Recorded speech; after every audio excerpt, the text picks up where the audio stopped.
Most people think that adversity is what makes you strong, but that's not true.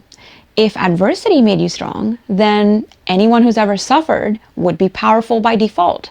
But that's not what we see. We see something very different.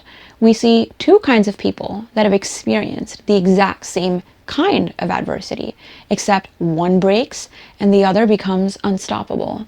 So the question isn't, does adversity make you strong? The question is, why do some people collapse despite adversity and others rise? And the answer is uncomfortable. It's not what happened to you. It's not the event. It's not the trauma. It's how soon you decide what it means for you moving forward. The moment something bad happens, the brain decides and locks in a story. It says, this is bad, this defines me, I can never come out of this, this is the end of me. If you believe that story in your head, then your identity locks into it. And once your identity locks into it, your behavior follows. But there is another response, an alternate, more healthy response that says, this is not the end of me. This is the beginning of a new version of me. And that decision, that shift in interpretation is what separates people that collapse from people who rise and evolve and become winners in life. Let me give you an example. Bethany Hamilton, a competitive surfer at a young age, was attacked by a shark and she lost her arm. Now, think about that for a second. Her entire identity, her career, her life was tied to surfing. For a lot of people in that moment, it would be the end of themselves. And certainly it looked like it was the end for her. But she did not ask, why did this happen to me? Oh no, life is over. She asked, how do I continue despite this?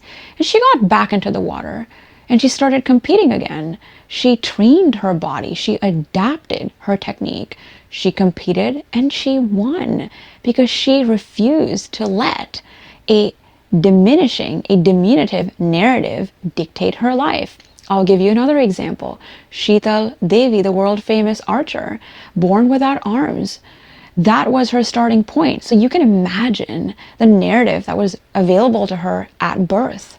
I'm cursed. I cannot do X, Y, and Z because of my condition. But that's not the story she told herself. She told herself a different story. She trained to become an archer. She learned how to use her feet to shoot and operate a bow and arrow. And she didn't just compete, she won. She became one of the greatest athletes on earth. Competing, winning, representing. She learned discipline, control, persistence at the age of 16. And so look and understand these two cases very carefully. The event was real. The trauma, the adversity, undeniable. But the interpretation was different. So adversity doesn't automatically build strength, but your response to adversity, how you interpret it, changes everything. Because in life, at every difficult decision, you're standing at a split. On the one side, there is, this is the end of me, I cannot recover. On the other side, there is, this is the beginning of a new version of me. And whichever side you pick, consciously or unconsciously, you start to build it. Most people think resilience is emotional. It's not emotional, it's structural. And it's based on one thing, decision speed. How quickly do you move from why me to what now? The more time you spend in the why me narrative, the deeper you sink into identity collapse. The deeper you sink into identity collapse, the worse your behavior becomes. The sooner you move to what now, you re-enter control. And control is very important. And that is also why some people become unstoppable. Not because life becomes easy, but because they stop negotiating with reality. They stop waiting for things to be unfair. They regain control, they accept reality, and they build anyway. They stop waiting to feel ready.